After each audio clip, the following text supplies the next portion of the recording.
स्वामी विवेकानंद जिस शब्द को लेकर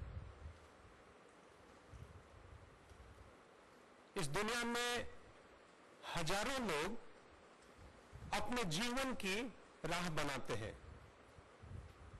लेकिन स्वामी विवेकानंद यह शब्द या स्वामी विवेकानंद वह व्यक्तित्व, उस व्यक्तित्व के जड़ में जाना, तल में जाना, उस व्यक्तित्व के उद्भव को समझना, यह समझने का प्रयास करना कि आखिर विवेकानंद नाम का जो यह तत्व है, इस तत्व का सत्य क्या है, इस बात को समझने का प्रयास करना अपने आप में बड़ा महत्वपूर्ण है। मैं पुराणों के समय की एक छोटी सी घटना से अपनी बात प्रारंभ करता हूं। हम सब ने नचिकेता का नाम सुना होगा। एक बड़े ऋषि का पुत्र नचिकेता जो एक आश्रम में रहता था, और उस आश्रम से नचिकेता को वापस अपने पिता के आश्रम में इसीलिए बुलाया गया, वाजीश्रवा के आश्रम में, कि उनके पिता ने बहुत बड़ा यज्ञ का आयोजन किया था, और उस यज्ञ का मूल भाव यह था कि उस यज्ञ के माध्यम से व्यक्ति अपना सब कुछ समाज के लिए समर्पित कर देता था, अपने सारे बंधन काट देता था, अपने सारे बंधनों से मुक्त होकर एक बार व्यक्ति विरक्त होकर दुनिया में किनारे खड़े होकर यह सिद्ध करता था कि मैंने अपने चारों तरफ खड़े हुए सारे बंधनों से मुक्ति पाई है। महत्वपूर्ण भी था और बड़ा कठिन भी था। नचिकेता भी उस यज्ञ में बुलाए गए। नचिकेता ने आने के बाद देखा कि पिता उस यज्ञ में सब कुछ दान करने की प्रेरणा से जी रहे हैं, लेकिन आश्रम की जो स्वस्थ गायें हैं, उस जमाने में संपत्ति आश्रमों की होती थी गाय, तो आश्रम की जो स्वस्थ गायें हैं, जो दुधारू गायें हैं, उन दुधारू गायों को छिपा दिया गया है जंगल में और निर्बल गायों का दान किया जा रहा है। नचिकेता से छुपा नहीं था। हजारों अतिथि वहां विद्यमान है। पिता यशस्वी है। उस यशस्वी पिता के समक्ष हजारों अतिथियों के बीच में नचिकेता जैसा एक छोटा बालक, विकल्प क्या है? विकल्प है शांतिपूर्वक उस दृश्य को देखो किनारे बैठकर। लेकिन नचिकेता ड्युअलिटी लेकर जीने वाला नहीं था। मन का भाव, मस्तिष्क की दिशा और अपने कर्म सब एक रेखा में जब हो जाते हैं तो सब कुछ प्राप्त हो जाता है। नचिकेता की प्रेरणा वही थी। मन के भाव, मस्तिष्क यानी सोच की दिशा और अपने कर्म जब एक रेखीय नहीं होंगे तो निश्चित रूप से जीवन में ड्युअलिटी यानी दुविधा खड़ी हो जाएगी, जीवन स्खलित हो जाएगा, गिर जाएगा। नचिकेता के सामने बड़ा प्रश्न था, बड़ा प्रसंग था। पिता के सामने की दुविधा है। एक तरफ तो समाज के सामने वो सब कुछ अपना दान कर देने की प्रेरणा लेकर खड़े हुए व्यक्ति दिखते हैं, और दूसरी ओर अपने ही आश्रम की अच्छी गायों को छुपा कर पीछे रखने की उनकी मन की इच्छा हो रही है। ये उसके पिता की दुविधा है। अपने पिता की दुविधा नचिकेता के समक्ष है, और नचिकेता को यह प्रेरणा हो रही है कि मेरे पिता को उस दुविधा से निकालने के लिए किसी को अपने पिता का संबल बनना पड़ेगा, और शायद मैं ही वह व्यक्ति हूं जो अपने पिता का संबल बन पाऊं। करते क्या है आखिरकार नचिकेता उस दुविधा को जीते हुए में अपने पिता के समक्ष आकर खड़े हो जाते हैं और पिता से पूछते हैं कि आखिर यह बताओ, जब सब कुछ दान करने की प्रेरणा आपने प्राप्त कर ली है, आपकी संपत्ति में पुत्र होने के नाते मैं भी हूं, मुझे किसे दान करोगे? यह प्रश्न केवल पिता को उसकी दुविधा से उबारने के लिए है, उस ड्युअलिटी से पिता को मुक्त करने के लिए है। तो मुझे किसे दान करोगे? पिता उस प्रश्न से बचना चाहते हैं। हम सब भी अपने जीवन की दुविधाओं में जब होते हैं तो सत्य से बचना चाहते हैं। जब अंदर से अंतरात्मा की आवाज जागती है कि ऐसा मत करो, गलत है, तो हम उसे दबाने का प्रयास करते हैं। उस प्रश्न से बचना चाहते हैं। कोई व्यक्ति सत्य का आभास कराने वाला खड़ा हो जाए तो उस व्यक्ति से भी बचना चाहते हैं। अभी इससे बचो, ये बड़े सवाल पूछेगा, ऐसे सवाल पूछेगा जिसका जवाब देना मुश्किल पड़ जाएगा। तो नचिकेता के पिता भी बचना चाहते हैं। नचिकेता के पिता कहते हैं कि अभी ये प्रश्न मत पूछो, अभी इन प्रश्नों का स्थान नहीं है। लेकिन नचिकेता दुर्दम्य भाव से खड़े हैं पिता के समक्ष और पूछते, मैं कहां, वेयर एम आई, कहां हूं मैं। और आखिरकार क्रोध में नचिकेता के पिता कह पड़ते हैं कि जा, तुझे यमराज को दिया, यम को दिया, तुझे मृत्यु को दान किया। और नचिकेता सहर्ष उसको लेते हैं अपने ऊपर, ठीक है पिता, आपने कहा, अक्षरशः मैंने अपने जीवन पर लिया, मैं भी आपकी संपत्ति हूं, आपका यज्ञ पूर्ण होना चाहिए, विधान पूर्ण होना चाहिए और दुविधा खत्म होनी चाहिए। और नचिकेता खड़े होकर कहते हैं कि ठीक है, मैं मृत्यु को गया तो मैं मृत्यु के द्वार पर जाता हूं। कहानी आगे नहीं बढ़ाता मैं कि आगे क्या हुआ, केवल इतना कि जब दुविधा खड़ी होती है जीवन की, तो उस दुविधा के सामने नचिकेता के जैसी अदम्य प्रेरणा चाहिए।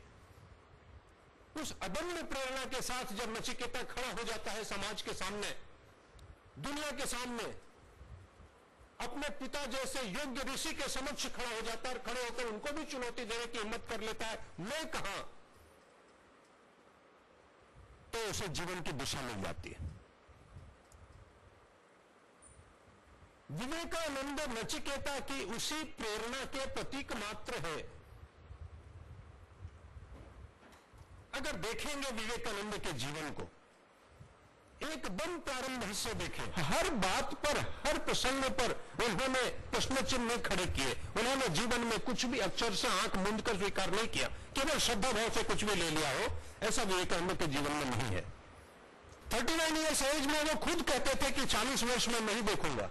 लोग कहते थे आप ऐसी बात क्यों कहते हैं, वो कहते थे मैं जानता हूं मैं 40 वर्ष नहीं देखूंगा। इतनी छोटी आयु में, इतनी छोटी वय में, जिस समय 1863 से 1902 के बीच का कालक्रम था, उस समय की सामाजिक, भौगोलिक, राजनीतिक, आर्थिक परिस्थितियों को देखें। हिंदुस्तान के गुलाम देश, अंग्रेजों की गुलामी में दबा हुआ देश, धार्मिक आस्था का प्रश्न यह कि अंग्रेजों के साथ का संघर्ष और उस संघर्ष के साथ में लंबे समय की गुलामी के परिणाम स्वरूप इस पूरे हिंदुस्तान की व्यवस्था में, हिंदुस्तान के सामाजिक ताने बाने में बहुत सारे प्रश्न चिन्ह, जाति प्रथा अतिरेक पर, छुआछूत अतिरेक पर, भाषाई विवाद से जर्जर देश, स्वार्थों में डूबा हुआ देश। और ऐसे समय में विवेकानंद का उद्भव होता है और वो विवेकानंद खड़े होकर समाज के उस पूरे ताने बाने में हर व्यवस्था के खिलाफ बिना भय के अपना स्वर मुखर करता है। अस्पृश्यता के विरुद्ध बोलते हुए दक्षिण के एक राज्य में खुलकर कहते हैं कि मुझे यहां आने के बाद ऐसा प्रतीत होता है जैसे हिंदुस्तान पूरा का पूरा एक पागल खाने में परिवर्तित हो गया है।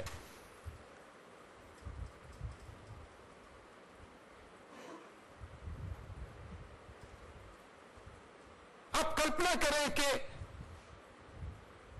विशिष्ट जातियों के लोग बाध्य हैं कि जब वो सड़क पर आते हैं तो अपने गले में ढोल लटका कर आते हैं, ढोल बजाते हुए सड़क पर निकलते हैं कि हम आ रहे, रास्ता खाली करो, आ रहे, रास्ता खाली करो, मेरी छाया तुम्हारे ऊपर पड़ेगी तो तुम अपवित्र हो जाओगे। ये समाज की व्यवस्था थी कि अगर वो निकलते हैं तो ढोल लेकर निकले और ये बात जोर जोर से उद्भाषित करते हुए निकले कि हम आ रहे हैं, सड़क खाली कर दो जिससे मेरी छाया से तुम बच सको।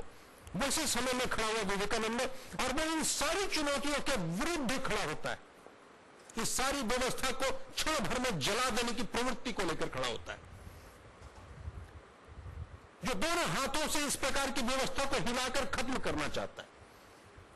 पूरा समाज जिसके विरुद्ध खड़ा हो जाता है क्योंकि वो इस प्रकार के नियम, नीति, कानून को ध्वस्त करने की प्रवृत्ति को लेकर खड़ा होता है। विप्लवी विवेकानंद जो कहता है कि अगर इस देश में देश की संस्कृति बचेगी, अगर इस देश में देश का धर्म बचेगा तो तभी बचेगा जब मनुष्यों को मनुष्य के रूप में स्वीकार किया जाए। जब मनुष्यों को पशुओं से भी बदतर रूप में स्वीकार करेंगे तो फिर क्या संस्कृति, क्या महानता उस संस्कृति की।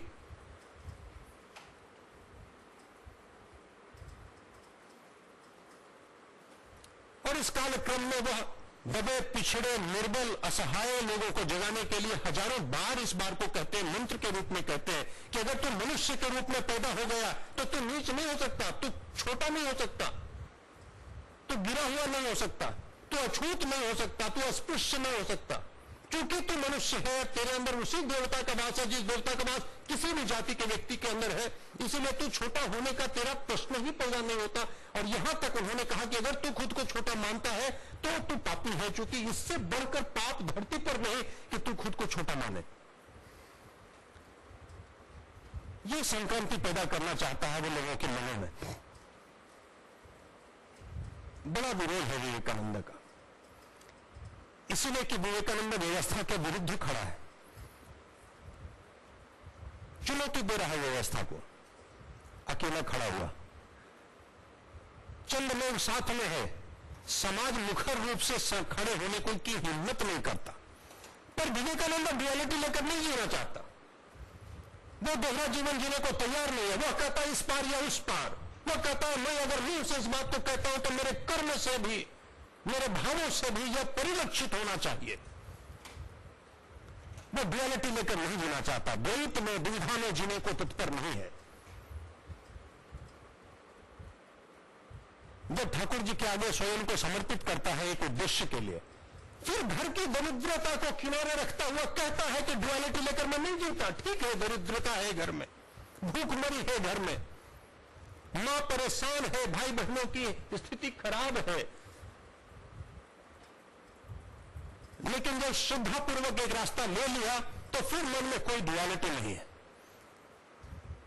अशांत होकर जब काली के चरणों में पहुंच जाता है, एक बार ठाकुर जी के कहने पर काली के चरणों में पहुंचकर दक्षिणेश्वर के उस मंदिर में, तो भी अपने परिवार के लिए, स्वयं के लिए कुछ नहीं मांगता, वहां से वैसे ही बाहर निकल कर आ जाता है, क्योंकि उसकी प्रवृत्ति नहीं है कि वो डुअलिटी में जिए, वो द्वैत में जीने की प्रवृत्ति नहीं है।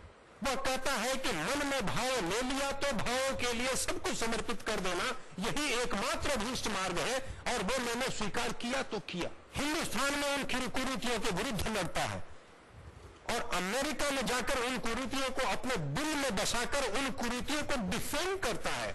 वहां जाकर वहां के हजारों लोगों के बीच में भारत के यशोगान ही जाता है, उसके मुंह से क्षण मात्र भी भारत, भारत की महानता, भारत की संस्कृति, भारत के धर्म के विरुद्ध एक शब्द नहीं निकलता। ऐसे नहीं कहता कभी कि हिंदुस्तान में हजारों हजार लोग मेरे विरुद्ध खड़े हुए हैं, इसलिए हिंदुस्तान से मेरा कुछ लेना देना नहीं रह गया। अमेरिका की पहली यात्रा से लौटने के बाद समुद्र के जहाज से कूदकर समुद्र में, जैसे भारत का तट दिखता है, भागता हुआ समुद्र में कूद पड़ता है, समुद्र की उफनती लहरों के बीच को चीरता हुआ वो समुद्र के तट पे पहुंचकर भारत की मिट्टी से लिपट पड़ता है, वैसा जैसे कोई बच्चा अपनी बिछड़ी हुई मां से लिपट जाए, ये प्रेरणा है उसके मन की। इस उत्कंठा से, इस उद्भटता से, इस प्रखरता से वो इस धरती को प्यार करता है। आज के समय की बात करें तो समाज में कुरीतियां हैं, समस्याएं हैं, हम उन सब के बीच में जी रहे हैं। हमारे समक्ष भी डुअलिटी यानी द्वैत होता है, अपने जीवन का मार्ग तय करने में भी द्वैत होता है, परंतु इस द्वैत के विरुद्ध खड़ा हुआ विवेकानंद प्रतीक स्वरूप यह कहता है कि जीवन में एक मार्ग लो तो फिर उसके ऊपर चलो, और उस मार्ग को नियत करने में हजार बार सोचो।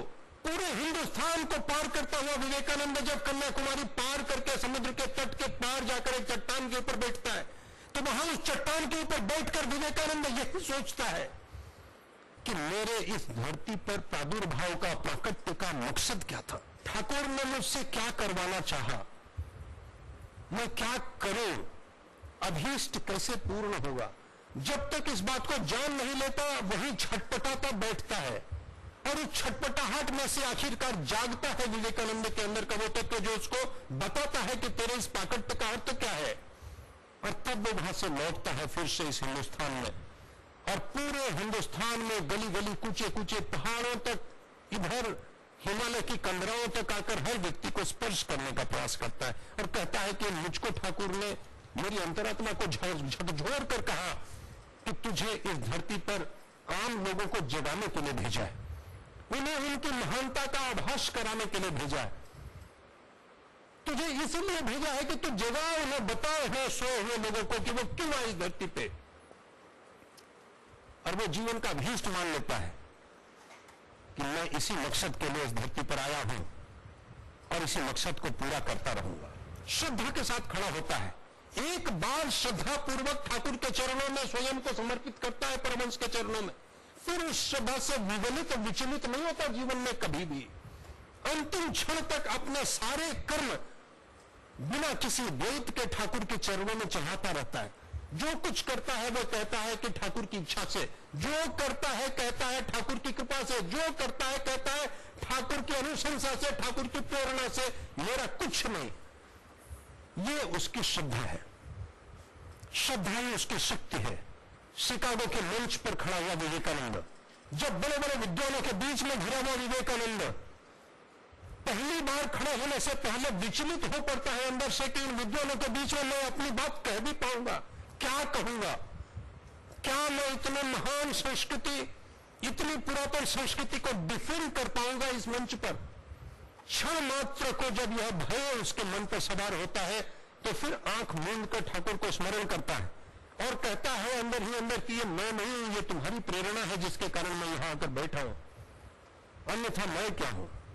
कहता मैं अपने ऊपर ये क्यों लूं, मैं क्यों भयभीत हूं, ये तुम्हारी इच्छा है, तुम्हारी प्रेरणा है जो मैं यहां खड़ा हूं।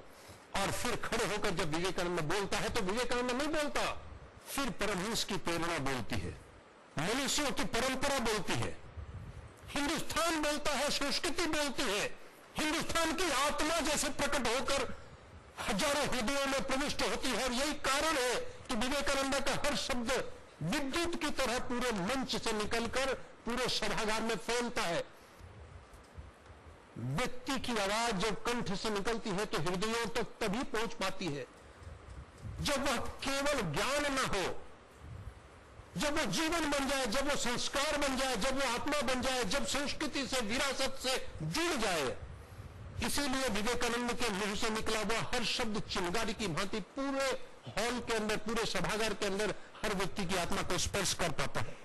इसीलिए केवल क्षण मात्र के बोले हुए शुरुआत के दो शब्द ही चिंगारी की भांति जैसे पूरे सभागार में फैल जाते और जैसे सारा सभागार उन्हें सुनने को आतुर बैठा हो, वैसे सभागार करतल ध्वनि से भर पड़ता है।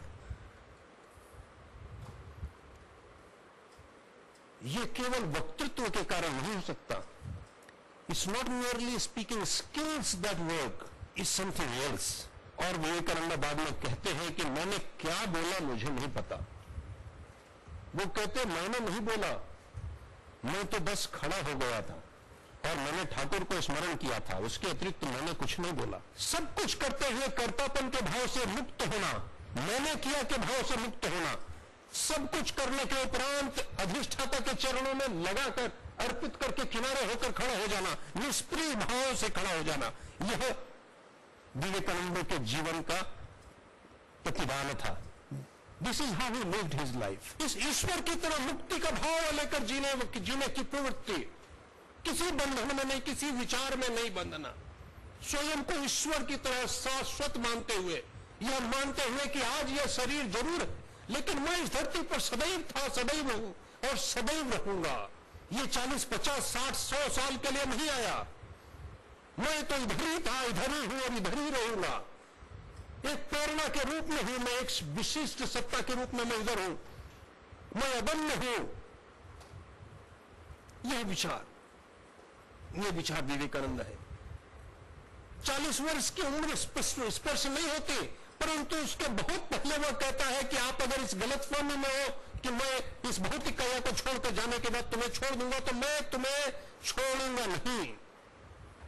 वह कहते हैं प्रवृत्ति के रूप में, एक प्रेरणा के रूप में मैं इधर ही धधकता होऊंगा, जलता रहूंगा तेरे अंदर, न तो शांत बैठूंगा न तुझे शांत बैठने दूंगा। ये कहता है विवेकानंद। और वो कहता है कि अगर तुम सोचते हो कि इस भौतिक काया के जाने के बाद मैं चला गया तो ये तुम्हारी गलतफहमी है। जाऊंगा नहीं मैं, इधर होऊंगा तेरे अंदर, मैं शांत बैठूंगा ना तुझे शांत बैठने दूंगा, क्योंकि मैं एक विशिष्ट उद्देश्य से आया हूं, तू भी एक विशिष्ट उद्देश्य से आया है, और हम और तुम दोनों एक है, हम अंदर से एक ही है। इसीलिए मैं जीऊं या तू जिए, बात एक ही है, मैं तेरे अंदर जीऊंगा, तेरी प्रवृत्ति बनकर, तेरा मन बनकर जीऊंगा, तेरी दृढ़ता बनकर जीऊंगा, गिरने नहीं दूंगा तुझे, घुटने पर नहीं आने दूंगा। जब घुटने पर आने की सोचेगा, मैं झकझोर कर तुझे फिर से खड़ा करूंगा, फिर से खड़ा करूंगा तुझे अपने पैरों पर। ये हूं मैं, ये कंटेक्स्ट है विवेकानंद, ये विचार है विवेकानंद। विवेकानंद को जीना इस तस्वीर को यहां लटका कर जीना नहीं है, इस विचार को जीना है, इस प्रवृत्ति को जीना है, इस असीमितता को जीना है। अगर इस असीमितता को जी पाए, इस प्रवृत्ति को जी पाए, इस सोच को जी पाए, इसको अपने रगों में उतरने दिया क्षण मात्र भी, तो समझो विवेकानंद जीवित होने लगा, तो समझो विवेकानंद उद्भाषित होने लगा, प्रकट होने लगा। यह प्राकट्य है उस अद्भुत शक्ति का, परंपरा भर है ये इस देश की महान संस्कृति की। हजारों आए, विवेकानंद के पूर्व भी आए, विवेकानंद के गुरु ठाकुर जी, उनके साथ बैठी हुई शारदा माता, उनके साथ के सारे गुरु भाई, उसके पूर्व के संतों की परंपरा, दार्शनिक जिन्होंने इस संस्कृति को रचाया बसाया, वैसे संत, वो एक परंपरा है, और उस परंपरा के ध्वजावाहक सब ने उसी भूमिका का निर्माण किया जो विवेकानंद ने किया। जब विवेकानंद की बात करते हैं, जब विवेकानंद के सोच की बात करते हैं, जब विवेकानंद के दर्शन को जीने की बात करते हैं, जब विवेकानंद स्वाध्याय मंडल की बात करते हैं, जब स्वामी जी के 150वीं जयंती की बात करते हैं, जब स्वामी जी के विचारों और संस्कारों की बात करते हैं, तो केवल वही निराकार इंस्टिंक्ट जिनको हम जीते हैं अपने दिल में लेकर, अपने कर्म के माध्यम से, वही विवेकानंद है। क्लासेज में बच्चों के साथ बैठते हैं, स्टडी सर्कल्स में उनके विचारों का मंथन करते हैं, युवा के रूप में हजारों युवकों के बीच में चिंगारी जलाने की कोशिश करते हैं, तो समझो विवेकानंद जागता है। विवेकानंद अचानक खड़ा होने लग जाता है, उनके उन्हीं शब्दों को प्रस्फुटित होता हुआ, उस प्रतिध्वनित होता हुआ मैं आभास करता हूं उस क्षण, जब हजारों युवकों के चेहरे पर थोड़ी सी चमक होती है, थोड़ा सा कौतूहल होता है, कुछ जाता हुआ सा दिखता है उनके हृदयों में, तो लगता है विवेकानंद जाग रहा है।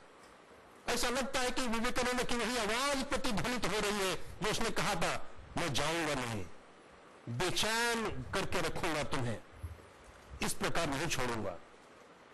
जब आपने एक बार हाथ फैलाकर स्वामी जी के विचारों को हाथ में पकड़ा है, तो समझे स्वामी जी हमारे साथ है, विचार के रूप में, प्रेरणा के रूप में, अमूर्त भाव के रूप में, और हमारे हर उस कर्म में हमारे साथ जागते हैं, मुस्कुराते हुए हमारे साथ होते हैं, जो निष्प्रिय भाव से किया जाता है इस देश के लिए, संस्कृति के लिए, मानवता के लिए, आम लोगों के लिए, मुरझाए चेहरों के लिए, निराश लोगों को आशा देने के लिए जो छोटा सा भी प्रयास होता है, समझो विवेकानंद जागता है।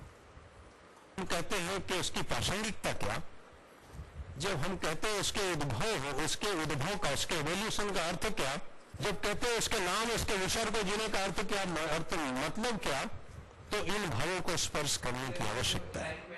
हम सोचते हैं मतलब एक एम बनाते हैं छोटा और उसकी तरफ चलने लगते हैं, तो कभी कभी ऐसा एहसास होता है कि जो मेन एम है हमारी लाइफ का, या फिर जो हमने सोचा है आगे, जो हम जिसके लिए पैदा हुए हैं, उसकी तरफ हम नहीं बढ़ रहे हैं, और पढ़ने की कोई और मार्ग लगता नहीं है कि कुछ और हम चूज कर सकते हैं उसके लिए आगे जाने के लिए, हम क्या कर सकते हैं।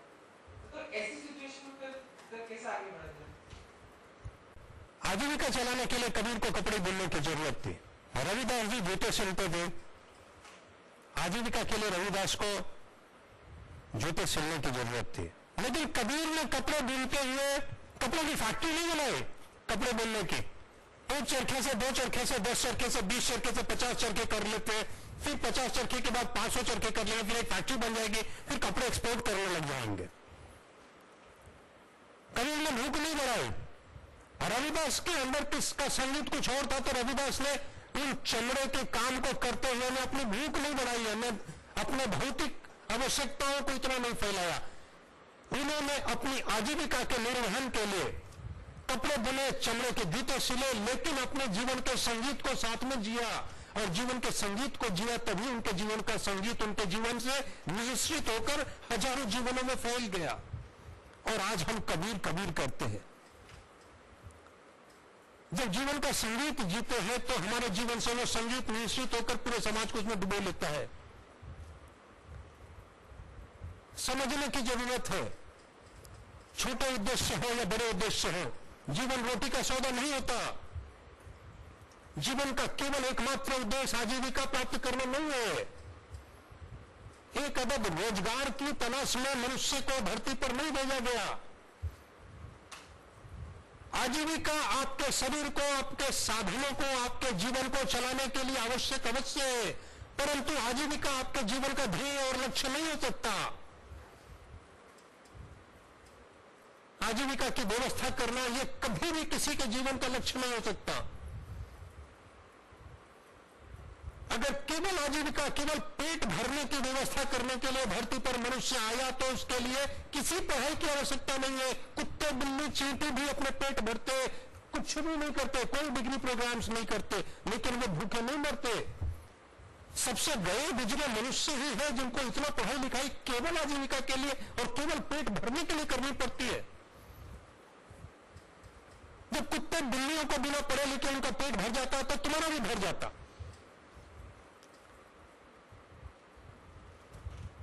लेकिन जब जीवन रोटी का सौदा हो जाता है, केवल आजीविका ही जिंदगी का एकमात्र और एकमात्र लक्ष्य हो जाती है, केवल संसाधन इकट्ठे करना जीवन का लक्ष्य हो जाता है, तो फिर भटका जाता है, फिर जीवन से संगीत मर जाता है।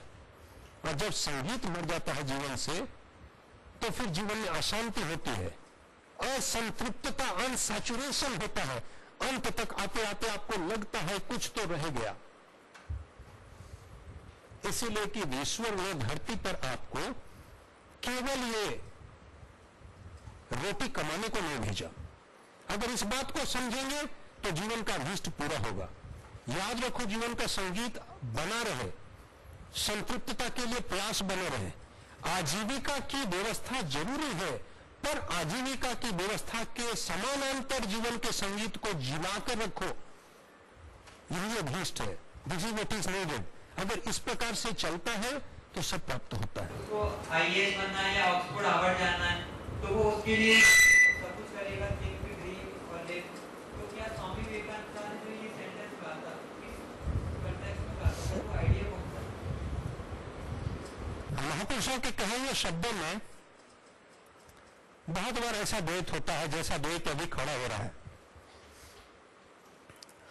हर शब्द के पीछे में एक पृष्ठभूमि होती है, भाव भूमि होती है। जब हम वर्ड से कनेक्ट करते हैं और उस उदात्त पृष्ठभूमि से कनेक्ट नहीं करते हैं तो दुविधा होती है। विवेकानंद ने कहा, एक विचार लो, उस विचार को जियो, उस विचार को जीवन बना लो, उस विचार को अपने आगे अपना सपना बना लो, अपने आगे अभीष्ट के रूप में रख लो और उसी के लिए लगे रहो, तो देखो कि वह विचार तुमको मोक्ष प्राप्त करा देगा। विवेकानंद के कहने का भाव इसके पीछे का मात्र इतना है कि हजारों उन विचारों में जो इस धरती पर विद्यमान है, जैसे का सत्यम वद धर्मम चर, इन हजारों विचारों में से जो हजारों अच्छे विचार विद्यमान हैं, जो नित्य गीता में, उपनिषदों में, वेदों में, पुराणों में रोज पढ़े जाते हैं, सुने जाते हैं, सारे टीवी चैनल्स पे हजारों विचार रोज प्रकट हो रहे हैं आपके सामने। उन विचारों में से विवेकानंद कहते हैं, कोई एक विचार पकड़ लो, एक इंस्टिंक्ट ले लो, एक बात पकड़ लो, तो वही बात ही तुमको मोक्ष करा देने को पर्याप्त होगा। ये कहते हैं स्वामी जी। वो कहते हैं कि ठीक है, हजारों अच्छे थॉट्स हैं, इन हजारों अच्छे थॉट्स के बीच में डिविडेड होने की जगह इनमें से कोई एक मंत्र ले लो, तो वही मंत्र तुमको सब कुछ करा देगा, उसी से तुम्हारे जीवन की पूर्णता हो जाएगी और सब प्राप्त हो जाएगा तुम्हारे जीवन में। अब जैसे सर्वे भवन्तु सुखिनः कहते हैं, ये सर्वे भवन्तु सुखिनः एक विचार है कि सभी के सभी सुखी हो, सभी निरोग हो। सर्वे भवन्तु सुखिनः सर्वे सन्तु निरामया, सर्वे भद्राणि पश्यन्तु मा कश्चित् दुःख भाग् भवेत्। सर्वे भद्राणि पश्यन्तु, हर तरफ भद्र, हर तरफ अच्छाई मैं देखूं। अगर यही पकड़ ले कि मेरे जीवन का एकमात्र विचार है सर्वे भद्राणि पश्यन्तु, मैं हमेशा पॉजिटिव आउटलुक रखूंगा, मैं पॉजिटिव आउटलुक मिस नहीं करूंगा, किसी भी हाल में नेगेटिविटी जनरेट नहीं होने दूंगा, विचार हमेशा मेरे संस्कारित होंगे, पॉजिटिव होंगे, दुनिया में मुझे पॉजिटिविटी देखनी है, कमियों में भी अच्छाई देखनी है, यही मेरे जीवन की प्रवृत्ति होगी, तो आपको हजार समस्याओं से यही मुक्त करा देगा, आपको मोक्ष दिला देगा। क्योंकि जीवन में हजारों समस्याओं का कारण होता है नेगेटिव आउटलुक। समस्याएं देखना, लोगों की प्रवृत्तियों में कमी देखना, समाज में कमी देखना, सब किसी के छिद्रान्वेषण करना, कमियां ढूंढना, परिवार में कमी देखना, अपनी पत्नी में अपने पति में कमी देखना, बच्चों में कमी देखना, परिवेश में कमी देखना, तो ये कमी देखने की प्रवृत्ति खत्म कर दूंगा मैं जीवन की, और जीवन में जहां कहीं देखूंगा अच्छाई देखने की कोशिश करूंगा, अच्छाई बढ़ाने की कोशिश करूंगा। ये एक मंत्र से ही जिंदगी में सब कुछ हो जाएगा। ये कहा स्वामी जी ने, एक छोटा सा विचार ले लो जो अच्छाइयों से भरा हुआ हो, तो वही एक विचार तुमको मोक्ष करा देगा। ये वो कहते हुए ये कहते हैं कि हजारों ग्रंथों के बीच में उथल पुथल करते हुए एक भी विचार को अपने अंदर मत आने दो तो कुछ नहीं मिला, और एक विचार के टुकड़े को पकड़कर उसको जिंदगी बनाने तो सब करते हैं।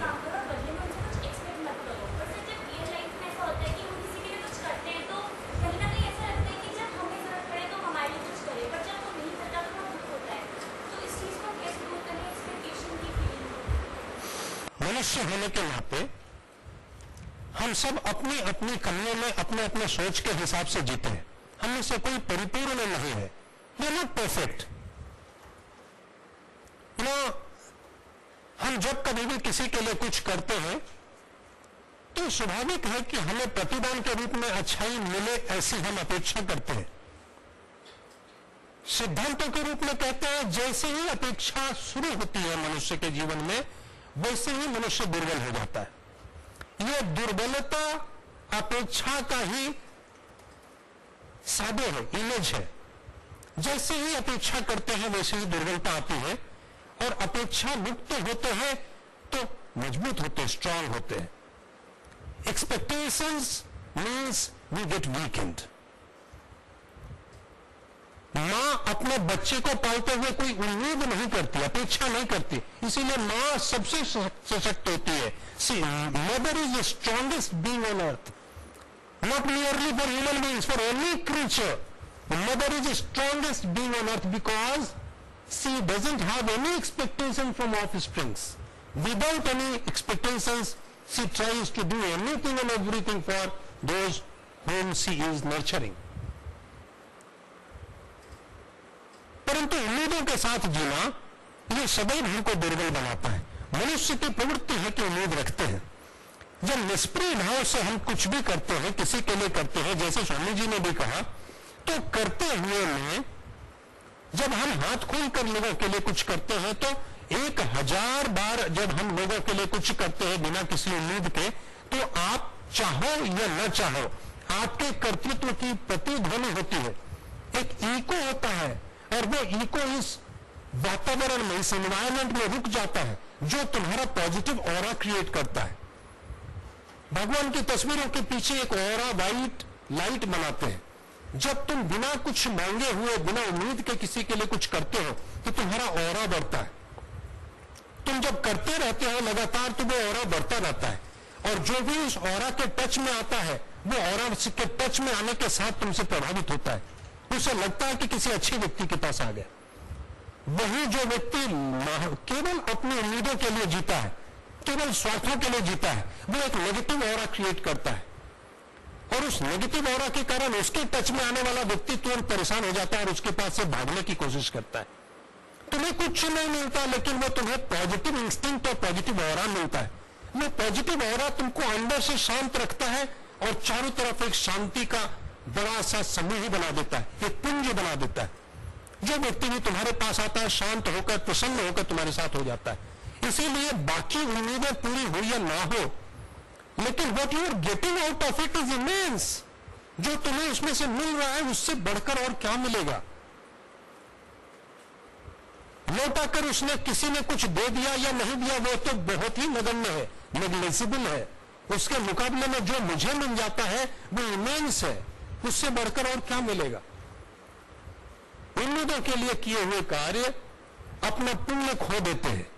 बिना उम्मीद के किए हुए कार्य आपका पुण्य बढ़ाते हैं। वो जो पुण्य बढ़ता है वो आपकी डिवाइन पावर को बढ़ाता है, वही आपकी स्ट्रेंथ बना देता है और आपके स्पिरिचुअल पावर के रूप में खड़ा हो जाता है।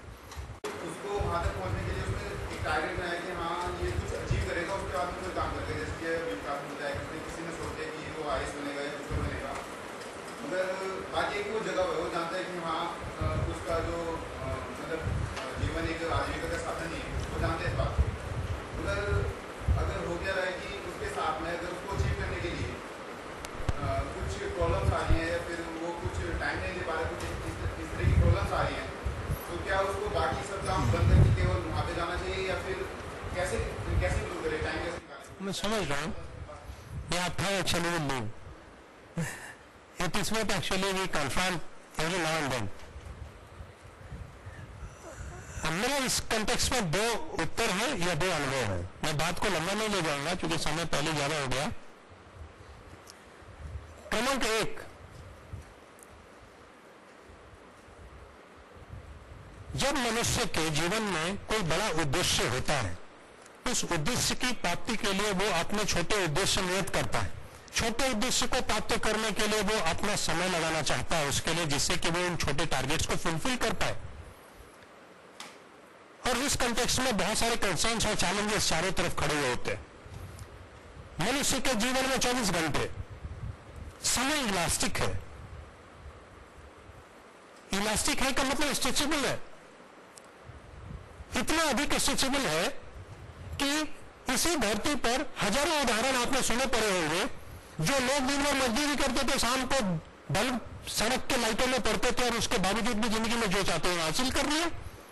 उनकी प्रेरणा थी, इतनी प्रबल प्रेरणा थी कि सारे दिन इतने एफर्ट्स कर लेने के बावजूद भी, जो उनको पेट पालने के लिए, अपने परिवार को पालने के लिए करना पड़ता था, उसके बावजूद भी उन्होंने थोड़ा सा समय में स्ट्रगल आउट करके, हमने तो एक शाम सौदों के नाम में पिछली बार देखा भी होगा, इडली बेच कर जो बच्चा अपनी मां के साथ में फुटपाथों पर जिंदगी जी कर वो बच्चा आईआईएम्स में पहुंच जाता है, आईआईटी और आईआईएम्स में पहुंचकर और पूरे देश में फूड चेन खड़ा कर देता है। ये कहानियां केवल कहानियां नहीं है,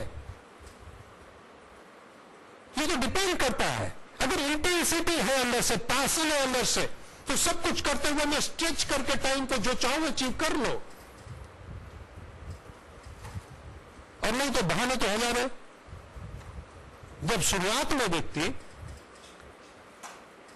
ये नर्सरिंग ऐसे नहीं होती, कहते कि मैं तय करके बैठा हूं कि 30 साल की उम्र में मैं आईएएस क्वालिफाई करूंगा और उसके बाद जिंदगी में मैं दुनिया में क्रांति ला दूंगा, अपनी जिंदगी समाज के लिए लगा दूंगा और झंडे गाड़ दूंगा वगैरह वगैरह।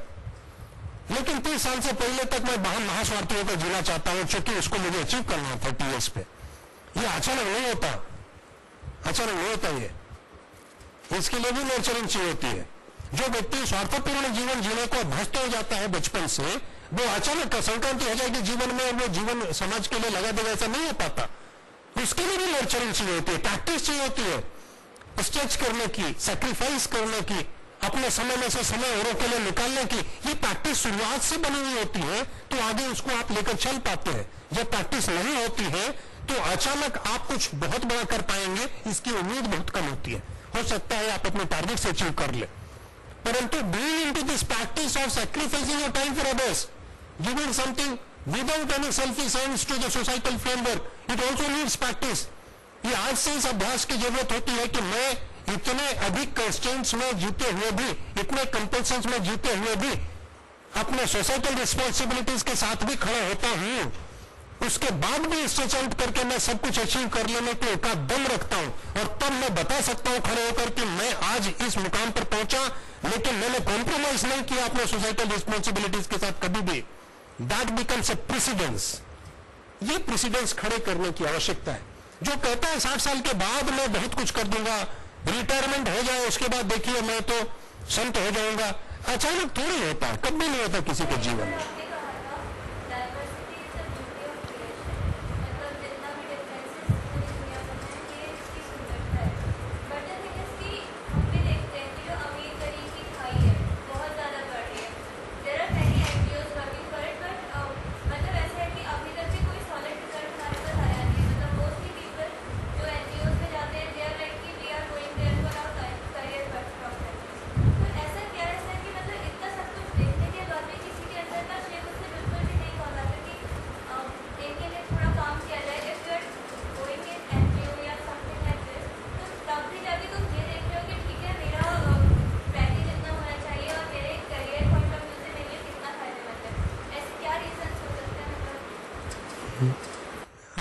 मनुष्य स्वभावतः स्वार्थी जीव नहीं है, इसलिए कि मनुष्य है, परंतु परिवेश, परिस्थिति, संस्कार, विचार, सामाजिक ताने वाने में रहते हुए हम स्वार्थी बनते हैं। छोटा बच्चा स्वार्थी नहीं होता, उसे अच्छा लगता है अपना सामान उठाकर किसी को दे देने में, सबके साथ शेयर करने में। हम उसे स्वार्थी बनाते हैं, हम उसे कहते हैं कि तू शेयर मत क्या कर, सब उठाकर दे देता है दूसरों को, चुपके से खा ले, देख तेरे फ्रेंड्स आ रहे उससे पहले खा पी के खत्म कर ले। हम इसको धीरे धीरे करके बताते हैं कि तुझे अपने एम्स के लिए स्वार्थी होना चाहिए। माँ बाप भी इसमें समाहित नहीं होते, फिर मम्मी पापा भी अगर आ जाते हैं अपने घर में, आप मैरिड है तो आपको लगता है कि ये तो डिस्टर्ब करने को चले आए मेरे घर में, अरे कहाँ से आएंगे यार ये। दादी अगर बच्चे के साथ में होती है तो लगता है कि यार ये कितने अच्छे से नहीं रहती, अनहाइजीनिक सी है ये, मेरे बच्चे को टच करती है, बार बार ऐसा करती रहती है, कहीं मेरे बच्चे को समस्या ना हो जाए, यहां तक सोचते हैं। ये स्वार्थी जीव जो होता है, जब स्वार्थ बढ़ता है तो ऐसा सोचता है, जब माँ बाप के बारे में भी ऐसा सोचता है तो बाकियों के बारे में क्या सोचेगा, कौन गरीब है, कौन अमीर है, कौन मर रहा है, कौन जी रहा है, ये क्या सोचेगा। और इसीलिए भ्रष्टाचारण पैदा होता है कि मैं अपने एम्स को पूरा करने के लिए किसी भी हद तक भूल जाता हूं, हजारों का गला काट देता हूं, फिर भी अपने घर भरना चाहता हूं। ये भ्रष्टाचार स्वार्थ का ही एक प्रगटीकरण है। हर कंटेक्स्ट में, हर फील्ड में देखिए तो ये भ्रष्टाचार केवल स्वार्थ का ही दूसरा स्वरूप है। आप जो कह रहे हैं, राम के समय में अगर कुत्ता भी रोता था तो मानस में कहते हैं तुलसीदास कि भगवान राम महल से निकलकर दौड़ पड़ते थे सड़कों पर देखने को कि वो कुत्ता क्यों विलाप कर रहा है। ये कंटेक्स्ट था। आदमी तो आदमी अगर कुत्ता रो रहा है तो भी राजा स्वयं निकलकर सड़कों पर दौड़ता था कि वो पशु क्यों परेशान है मेरे राज्य में। गांवों का ताना बाना हमारा इसी प्रकार था, एक दूसरे को संभालने वाला। गांव में बेटी की शादी होती थी तो सारे गांव की बेटी की शादी होती थी। वो मेरे झोपड़े के ऊपर अगर एक बड़ा वाला कद्दू फलता था तो मैं रखे रहता था, उस कद्दू को तोड़ता नहीं था कि किसी के घर में बेटी की शादी होगी 3 महीने बाद तो ये कद्दू उसको लगा कर देगा। ऐसा करके मैं अपने झोपड़े के कद्दू को संभाल के रखे रहता था। ऐसे करके चलता था ये समाज। बेटियों की शादी का प्रश्न आदमी का नहीं, गांव का होता था, पूरी जमात साथ में होती थी, हर घर से कुछ ना कुछ उसमें आता था, तब जाकर बेटी की शादी होती थी, पूरा गांव मिलकर शादी करता था। इतनी सहजीविता थी। कौन दुखी होगा ऐसे में, सब एक दूसरे को संभाले रहते थे। जब समाज इस प्रकार के ताने बाने से एक दूसरे को संभालता है तो सोशल इंश्योरेंस हो जाता है। लेकिन ताना बाना छिन्न हो जाता है, हर आदमी अकेला हो जाता है तो इनसिक्योर हो जाता है। जितना इनसिक्योर होता है उतना ज्यादा इकट्ठा करने की कोशिश करता है। चींटियां सबसे छोटी होती है, बड़ी इनसिक्योर होती है, सारी जिंदगी इकट्ठा ही करती रहती है, तो दाने इकट्ठे करते करते करते। वैसे मनुष्य इनसिक्योर है और इसी कारण वो इकट्ठा करना चाहता है। पता नहीं किस बात की इनसिक्योरिटी है कि हर समय इकट्ठा करने की उसके मन को प्रेरणा होती है। जितना कमजोर दुर्बल जीव होते हैं उतने इनसिक्योर होते हैं, उतना अधिक संग्रह करते हैं। मनुष्य भी उन इनसिक्योर प्राणियों की श्रेणी में खड़ा हो गया है जो हर समय संग्रह की सोचता है, बचाने की सोचता है, होल्डिंग की सोचता है। उसे लगता ही नहीं है कि कल उसका अच्छा रहेगा, उसे हमेशा रहता कल बुरा होगा, आज जमा कर लो, कल के बुरे वक्त काम, हर समय बुरा बुरा बुरा ही दिमाग में होता है। जब इतना इनसिक्योर और होल्डिंग की प्रवृत्ति वाला मनुष्य हो जाएगा किसकी सोचेगा भाई। इसीलिए मरने वाला मरता रहे, भूखा रहने वाला भूखा रहे, मुझे होल्ड करना है, कल के दिन दुर्भिक्ष हो जाएगा, मैं बैठकर खाऊंगा उसको। सामने वाला भूखा मरता रहा, मेरा तो पेट भरेगा। This is how humanity has gone now. यही सारी समस्या का समाधान है। नहीं तो कहा ईशावास्यप निषद में, ईशावास्यप निषद का एक श्लोक है, पहले भी मैं कहता रहा हूं, ईशावास्यप निषद सर्वम यत किंचित जगत्याम जगत तेन त्यक्तेन भोंजिताम। कहते हैं ना, यत किंचित जगत्याम जगत तेन त्यक्तेन भोंजिताम ना विभो कश्य बलम। कहते हैं कि इस जगत में जितने भी प्राणी हैं उनके सबके लिए पर्याप्त इस धरती पर मौजूद है। यत् किंचित जगत्यान जगत, लेकिन अगले पंक्ति में कहते हैं तेन त्यक्तेन नैमिथाम, परंतु हर किसी को उसका हक तब मिलेगा जब हर व्यक्ति त्यागपूर्वक भोग करेगा। कंजम्पशन विद सैक्रिफाइस, मैं अपनी जरूरत का केवल ले लूं तो हर व्यक्ति को उसके हक का मिल जाएगा, लेकिन मैं 100 लोगों की जरूरतों की चीज इकट्ठी कर लूं तो 99 तो भूखे हो गए ना। संकट यही है, हजारों के हिस्से का हम अकेले इकट्ठा करके बैठ जाते हैं, हजारों डिप्राइव हो जाते हैं। ये इंसेंसिटिविटी जब तक खत्म नहीं होगी तब तक पैचअप करना संभव नहीं होगा। ये एनजीओ की संकल्पना, दरिद्रों को स्ट्रेंथन करने का ज्ञान, ये सब अननेचुरल स्टेट है। नेचुरल स्टेट ये होना चाहिए कि हर व्यक्ति इतना संवेदनशील हो कि वो अपने परिवेश की स्वयं चिंता कर ले और उसके परिवेश में न कोई नंगा हो, न कोई भूखा हो, न कोई बीमार हो, न कोई लाचार हो, तो दुनिया में हर व्यक्ति स्वस्थ हो जाए, समृद्ध हो जाए, संपन्न हो जाए। ये मनुष्यों को सोचना चाहिए, समाजों को सोचना चाहिए, देशों को सोचना चाहिए। मुझे लगता है पूर्ण करना चाहिए। और कुछ शब्दों में मैं केवल अपनी बात को पूर्ण करता हूं अंत में। आज जो मूल भाव आज के विषय का जिसको लेकर हम लोगों ने चर्चा प्रारंभ की,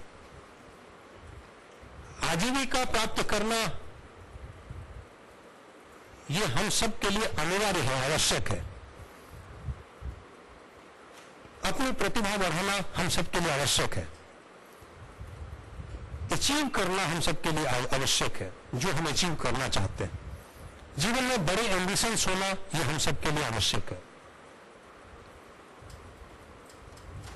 लेकिन इन सब कुछ को लेते हुए, सब कुछ को साथ रखते हुए, मनुष्य के जीवन में सुगंध तब होता है, फ्रेग्रेंस तब होता है, जब इन सब कुछ को सीमेंट करने के लिए, इनको बेस देने के लिए जिंदगी का एक बड़ा लक्ष्य हो। ये सब कुछ उस लक्ष्य की प्राप्ति के लिए उपादान बन जाए, पैरामीटर्स बन जाए, जो उस लक्ष्य को स्ट्रेंथन करे। और जिंदगी का बहुत बड़ा लक्ष्य हमेशा ह्यूमैनिटी को स्ट्रेंथन करना होना चाहिए। उस ह्यूमैनिटी को स्ट्रेंथन करने के लिए प्रतिभा बढ़ानी है, उसके लिए हमें एक्वायर करना है, उसके लिए आजीविका ढूंढनी है, उसके लिए ऊंची से ऊंची जगह तक पहुंचना है। But ultimately what I want to do is to strengthen this humanity. जब बड़े लक्ष्य को लेकर छोटे छोटे कदम लेते हैं तो हमेशा बड़ा लक्ष्य सामने होता है, फिर जिंदगी में फ्रेग्रेंस होता है, सुगंध होती है, तो स्वार्थ नहीं पनपता, तो गलत मार्ग नहीं लेते। लगता है बड़े लक्ष्य की प्राप्ति के लिए गलत मार्ग लेकर पहुंचेंगे तो सारा मेहनत बेकार हो जाएगी। तो फिर मार्ग सही होता है, दिशा सही होती है, अपने ऊपर नियंत्रण होता है, एंजाइटी नहीं होती, भय भी नहीं होता। लगता है भगवान साथ में है, चूंकि एक बड़े टारगेट के लिए लगे। इनसिक्योरिटी नहीं होती, लगता है मेरे लिए नहीं सब कुछ। What I am doing is ultimately I want to serve the humanity, God is there with me. तो मन को विश्वास होता है अंदर से। इसी विश्वास को लेकर विवेकानंद चले, तभी उन्होंने जिंदगी में जो कुछ भी कर पाना था वो प्राप्त किया और किया। अगर वह भी एक छोटे से आश्रम से स्वयं को बांधकर एक स्वार्थी सन्यासी बन जाते तो शायद उनकी चर्चा इतने वर्षों बाद हम सब नहीं कर रहे होते। इस बात को समझने की आवश्यकता है।